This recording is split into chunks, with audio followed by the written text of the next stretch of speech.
Assalamualaikum warahmatullahi wabarakatuh. Kita jumpa lagi di hari ini, di mana saya akan coba membawakan materi kuliah pengantar bisnis dan manajemen.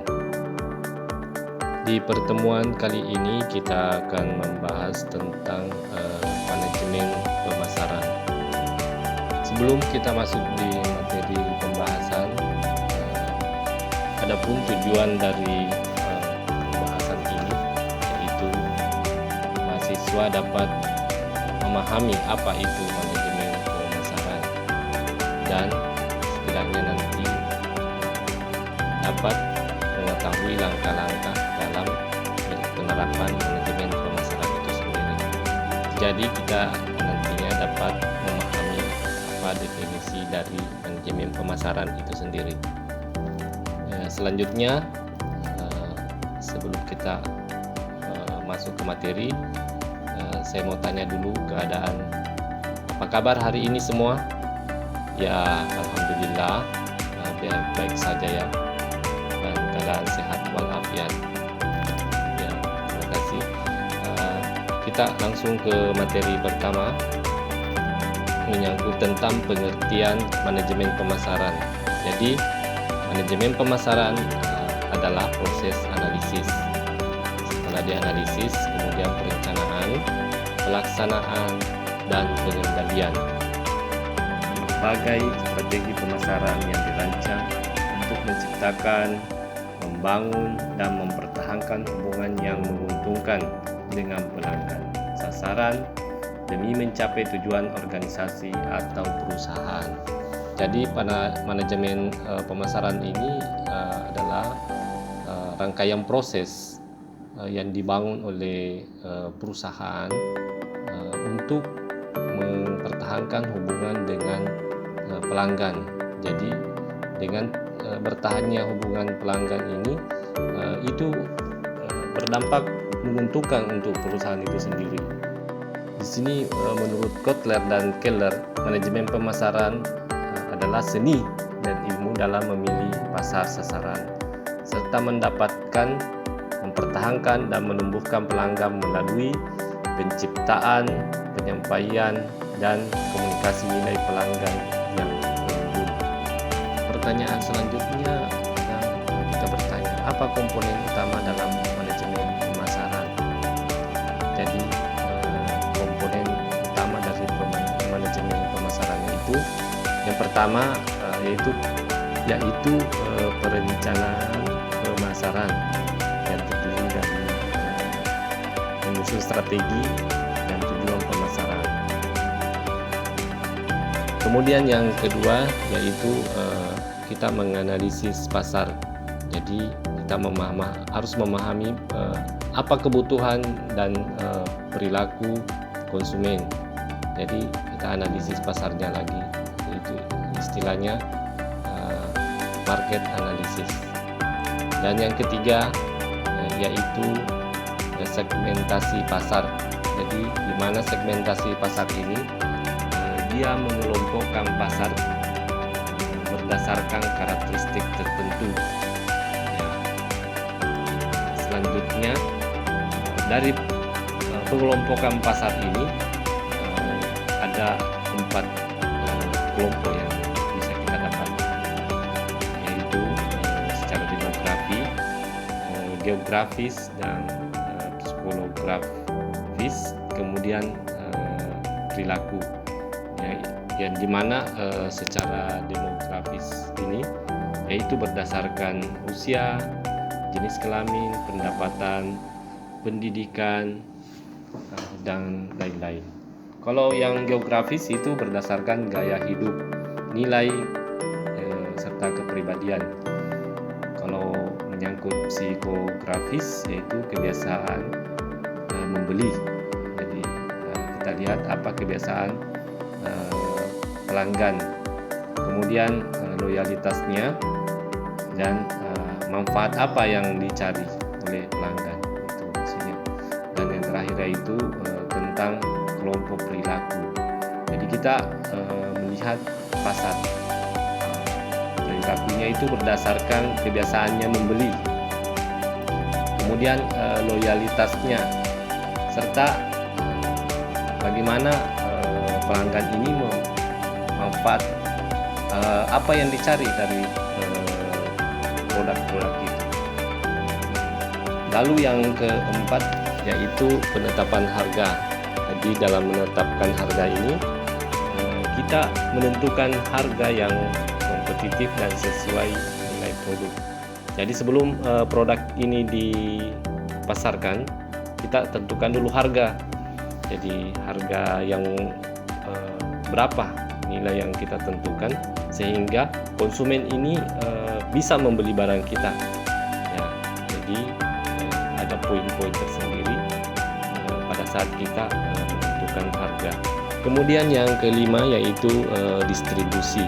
Jadi distribusi ini berperan sebagai menentukan saluran agar produk mudah dijangkau. Jadi distribusi ini bagaimana barang dari perusahaan itu bisa tepat waktu di etalase toko atau di tangan pelanggan kita. Kemudian yang selanjutnya itu promosi. Jadi promosi ini kita menggunakan media dan strategi untuk menarik perhatian pelanggan atau konsumen. Jadi di sini salah satu cara untuk promosi itu kadang kita menggunakan teknologi yang saat ini berkembang di media sosial. Karena itu adalah suatu promosi yang cukup efektif untuk mencari pelanggan. Jadi itu 6 poinnya yang ada di manajemen pemasaran. Jadi selanjutnya kita ke contoh sederhana dalam sebuah perusahaan menjual sepatu. Jadi model pengelompokannya itu dalam penjualan sepatu dibagi 3, yaitu mungkin untuk anak-anak dia akan membuat desain yang lucu dan warna cerah. Kalau untuk pekerja kantoran dia membuat desain formal dan nyaman. Dan untuk atlet mungkin sepatunya dibikin seperti sepatu olahraga dengan teknologi khusus. Jadi selanjutnya kita mencari tahu apa tujuan manajemen pemasaran ini. Jadi manajemen pemasaran itu sebenarnya bertujuan untuk menciptakan permintaan, yaitu demand. Kemudian dia meningkatkan keuntungan. Jadi dengan banyaknya pelanggan kita akan mendapatkan keuntungan yang banyak. Kemudian ketiga, memuaskan pelanggan. Jadi di mana pelanggan yang membeli produk kita dia akan terpuaskan karena apa yang dicari bisa sesuai dengan diinginkan. Kemudian tujuannya itu membangun citra produk yang positif. Jadi bahasanya ini citra produk kita ini bermanfaat bagi mereka. Dan terakhir itu menarik dan mempertahankan pelanggan. Jadi kalau pelanggan kita sudah senang dengan produk yang kita beli, dia akan terus bertahan pada perusahaan kita. Kita bisa melihat contoh kampanye pemasaran yang berhasil saat ini, yaitu sabun Dove, yaitu dia cara kampanyenya dia real beauty sketches. Jadi deskripsi singkatnya itu Dove menampilkan wanita yang digambar berdasarkan deskripsi diri dan orang lain. Jadi kampanye ini viral dan mengangkat isu kecantikan sejati. Kemudian contoh yang lainnya itu seperti Red Bull. Jadi ini minuman Red Bull ini dia kampanye Stratosphere Jam namanya. Jadi dia iklan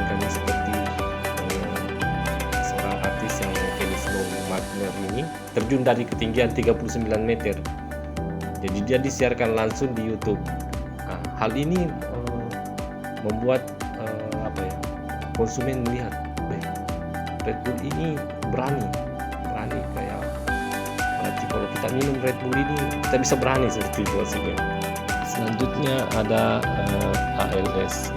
Jadi kampanyenya dia Ice Bucket Challenge, seperti dia bikin challenge di mana deskripsinya itu tantangan menuangkan es ke kepala untuk donasi ALS sendiri. Jadi dia viral secara global dan berhasil mengumpulkan dana besar. Yang tidak kalah viral itu contoh Oreo ini dia biskuit ya, biskuit makanan ringan, tapi dia kampanye daily twist. Jadi Oreo ini mengajak pengguna media sosial untuk membuat kreasi unik dengan Oreo dan membagikannya dengan hashtag. Jadi kampanye ini meningkatkan interaksi dan brand awareness-nya. Jadi bahasanya dia menggunakan pola pendekatan dengan banyaknya kreasi-kreasi yang bisa diikuti oleh pelanggannya.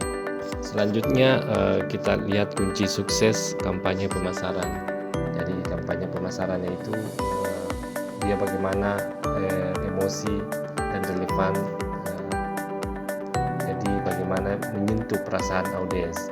Kemudian interaktif, mengajak partisipasi langsung, kemudian bagaimana viral. Jadi kalau viral ini kampanye kita itu mudah dibagikan ke media sosial.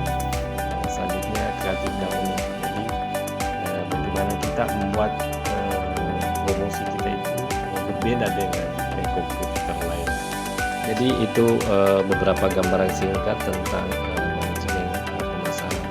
Jadi selanjutnya untuk tugas mata kuliah ini saya harap mahasiswa bisa membuat strategi manajemen pemasaran pada usaha yang ada di sekitar wilayah atau tempat Anda, di mana menurut analisis Anda tepat untuk diterapkan.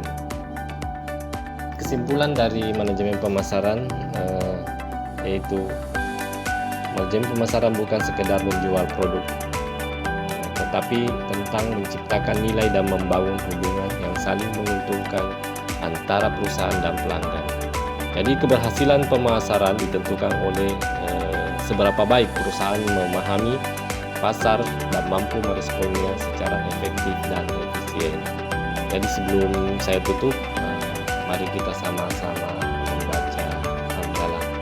Alhamdulillah. Jadi semoga ilmu yang bisa kita dapat bisa bermanfaat. Oke, sekian materi hari